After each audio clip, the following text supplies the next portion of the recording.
Hello everyone, कैसे हैं आप सब। इस वीडियो में हम कक्षा 9 का विषय गणित का पाठ 1 संख्या पद्धति को स्टार्ट करेंगे। मैं आपकी गणित की टीचर प्रियंका सिंघल आज आपको संख्या पद्धति का फर्स्ट पार्ट 1 कराने जा रही हूँ।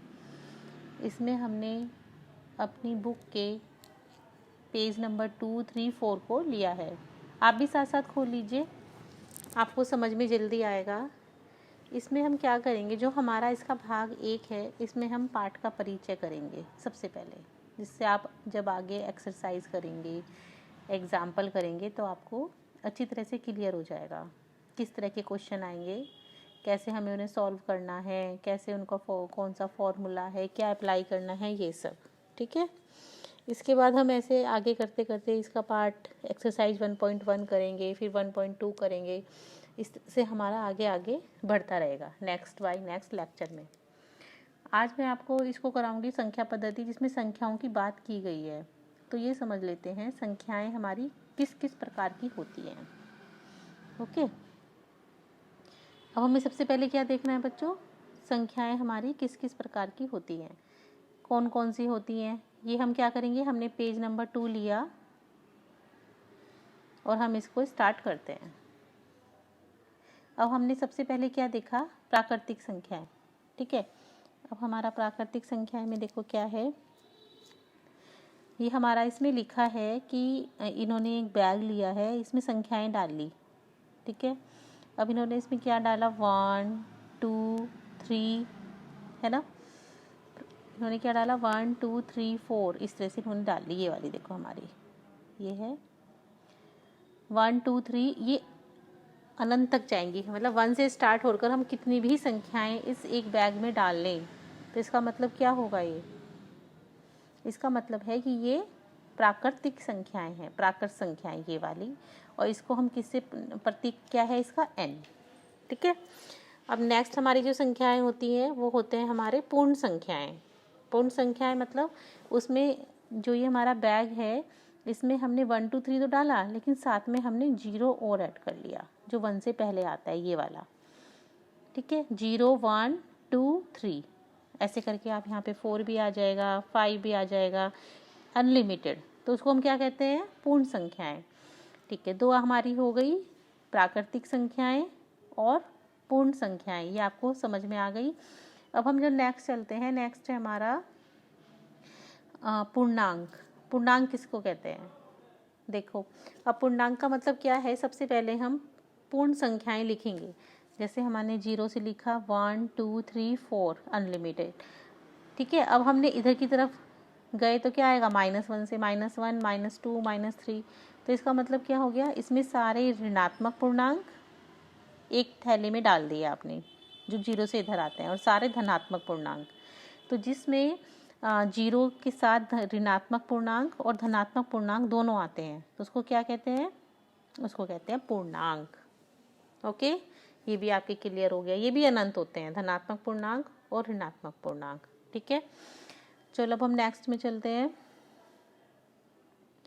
नेक्स्ट अब मैं आपको इसमें बताती हूँ, जो इसी आपके एक्सरसाइज में आएगा वो आएगा आपका ये वाला परिमेय संख्याएं। अब परिमेय संख्याएं क्या होती हैं, परिमेय संख्याएं उनको कहते हैं जो हमारे, इसको हम P/Q के रूप में लिख लें। ठीक है, ऐसी संख्याएं जिनको P/Q के रूप में लिख लें। देखो इसमें लिखा है कि R को परिमेय संख्या कहा जाता है, क्योंकि इसको हम P/Q के रूप में लिख सकते हैं, जहाँ पर P और Q दोनों पूर्णांक हैं। क्लियर हुआ, जहाँ पर क्या है, P और Q दोनों पूर्णांक। ठीक है, तो हमने ये लिख लिया। तो P/Q, इसका हम कोई भी एग्जांपल ले सकते हैं, जैसे 2/3, 1/2, यहाँ मैंने लिख के बता रखे हैं आपको। तो ये इसके एग्जांपल हो जाएंगे। जो संख्याएं हम भिन्न के रूप में लिखते हैं, जैसे P/Q, 2/3, 1/2, तो वो सब क्या कहलाएंगी बच्चों, परिमेय संख्याएं। उसमें Q का मतलब Q 0 के इक्वल नहीं होना चाहिए। ओके, चलो अब हमारा ये भी हो गया। हमने 3 संख्याएं देख ली हैं, 4 हो गई हमारी टोटल। पहली प्राकृतिक, दूसरी हमारी हो गई पूर्ण संख्याएं, तीसरा हमारा हो गया पूर्णांक और चौथा हमारा हो गया परिमेय संख्याएं। ठीक है, अब हम ये इसका उदाहरण नंबर 1 कर लेते हैं, साथ साथ हो जाएगा, इजी भी है इसमें। देखो उदाहरण नंबर 1 में क्या दे रखा है, नीचे दिए गए कथन सत्य हैं या असत्य हैं। देखो ये सत्य मतलब ये आपको जो स्टेटमेंट इन्होंने दिया है ये आपको ट्रू लग रहा है, सत्य है, या असत्य, या आपको जो आपने पढ़ा है अभी तक उसके अकॉर्डिंग ये असत्य लग रहा है। अब इन्होंने क्या दिया, इन्होंने सबसे पहला जो है प्रत्येक पूर्ण संख्या एक प्राकृत संख्या होती है। ठीक है, अब इन्होंने बोला है कि प्रत्येक पूर्ण संख्या एक प्राकृत संख्या होती है। अब आपने क्या देखा था कि हमारी पूर्ण संख्या कौन सी होती है, मैंने आपको पहले इसमें भी बताया है। पूर्ण संख्या जो हमारी होती हैं वो कौन सी होती है, ये होती है 0 से जो स्टार्ट होती हैं, जैसे 0, 1, 2, 3। अब इन्होंने बोला कि प्रत्येक पूर्ण संख्या क्या होती है, प्राकृत होती है। प्राकृत कौन सी होती है, जो खाली 1 से स्टार्ट होती हैं अनंत तक, और पूर्ण कौन सी होती है, जो 0 से स्टार्ट होती है अनंत तक। अब हम कैसे कहें कि प्रत्येक पूर्ण संख्या में 1 से लेके तो सारी तो हमारी प्राकृत संख्याएं हैं, लेकिन 0 भी तो हमारा पूर्ण में आता है ना, तो 0 इसलिए प्रत्येक प्राकृत पूर्ण संख्या प्राकृत संख्या नहीं होती। तो ये कथन हमारा क्या हो जाएगा, असत्य। देखो इसमें इन्होंने करके भी दिखा रखा है, क्योंकि शून्य एक पूर्ण संख्या है परंतु प्राकृत संख्या नहीं है। देखो ये मैंने आपको करके दिखा रखा है, प्राकृत संख्या हमारी क्या होती है, 1, 2, 3, 4, 5, 6 अनलिमिटेड जा रही है। ठीक है बच्चों, और ये हमारा क्या है, ये हो गया पूर्ण संख्या हमारी जेड से, हम इसको प्रतीक है हमारा 0 से होता है। ये हमारा हो गया था क्लियर। ठीक है, अब उदाहरण नंबर 1 हमारा ये है, इन्होंने बोला है कि हमारा ये असत्य है। ये आपको क्लियर हो ही गया है, क्यों है, क्योंकि शून्य जो है वो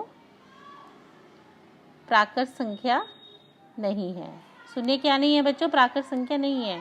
अगर शून्य प्राकृत संख्या होती तो इसका मतलब प्रत्येक पूर्ण संख्या प्राकृत संख्या होती। क्लियर हुआ।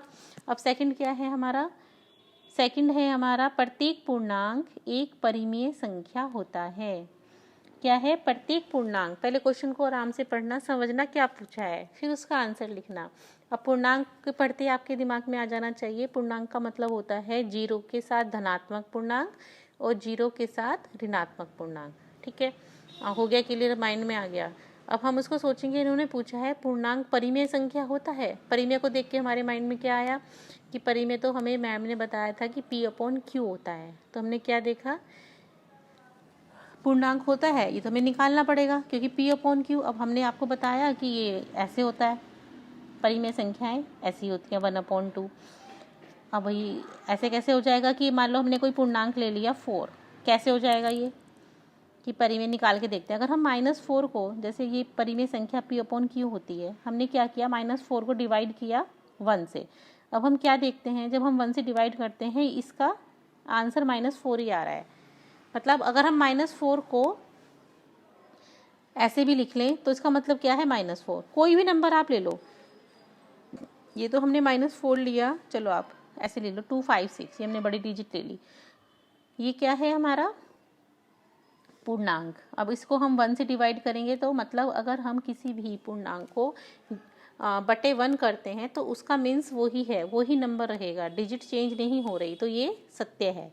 क्लियर हुआ कि प्रत्येक पूर्णांक परिमेय संख्या होता है, क्योंकि परिमेय को हम P/Q में लिखते हैं, तो हम प्रत्येक पूर्णांक को P/Q में लिख सकते हैं। किससे, कैसे लिखेंगे, कोई भी पूर्णांक नंबर लिया उसके बटे 1 कर दिया। ओके, चलो नेक्स्ट करते हैं थर्ड। प्रत्येक परिमेय संख्या एक पूर्णांक होती है। देखो अब इसको ध्यान से दोबारा पढ़ो, प्रत्येक परिमेय संख्या, परिमेय संख्या पढ़ते ही आपके माइंड में क्या आया, P/Q, वो पूर्णांक होती है। अब पहले में इन्होंने पूछा था प्रत्येक पूर्णांक एक परिमेय संख्या होता है, वो तो हमने बोला सत्य है। अब इन्होंने बोला कि प्रत्येक परिमेय संख्या एक पूर्णांक होता है। अब वो कैसे बताएं कि हम भैया प्रत्येक पूर्णांक ये होता है, बताओ क्यों होता है, क्योंकि अब इसमें 3/5 हमने कोई परिमेय संख्या ली। अब हमने क्या देखा, जो हमारे पूर्णांक होते हैं वो 0 से स्टार्ट होके इधर धनात्मक पूर्णांक, ये क्या है हमारे धनात्मक पूर्णांक, और ये क्या है हमारे ऋणात्मक पूर्णांक। ठीक है कोई P/Q में नहीं है ना,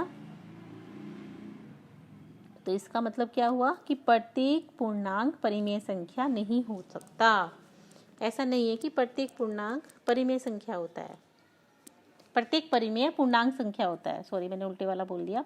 प्रत्येक पूर्णांक तो परिमेय संख्या होता है, लेकिन प्रत्येक परिमेय संख्या पूर्णांक नहीं होता, क्योंकि इसको हम 3/5 है। अब इसको हम कैसे पूर्णांक बताएं?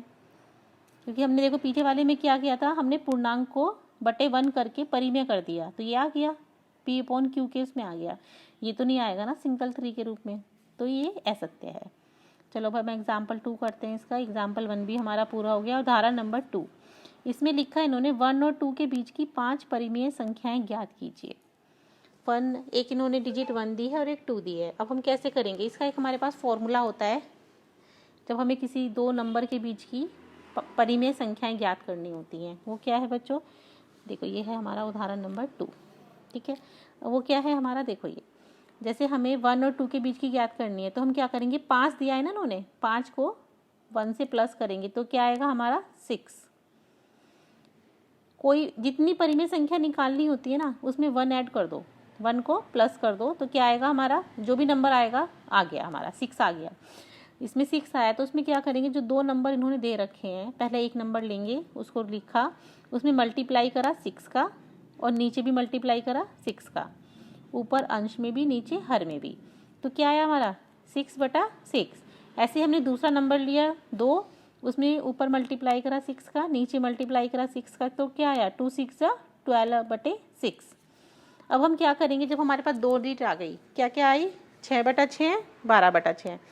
अब 6 और 12 के बीच जितने भी नंबर हैं वो हमने लिख लिए। क्या? 7/6, 8/6, 9/6, 10/6, 11/6, ठीक है। उसके बाद हमारा 12 तो हमारा है ही, तो इसका मतलब क्या हुआ? ये जो हमारे कितने नंबर आए, 1 2 3 4 5, तो ये हमारी क्या हो गई? 5 परिमेय संख्याएं हो गई। तो ये इसका आंसर हुआ।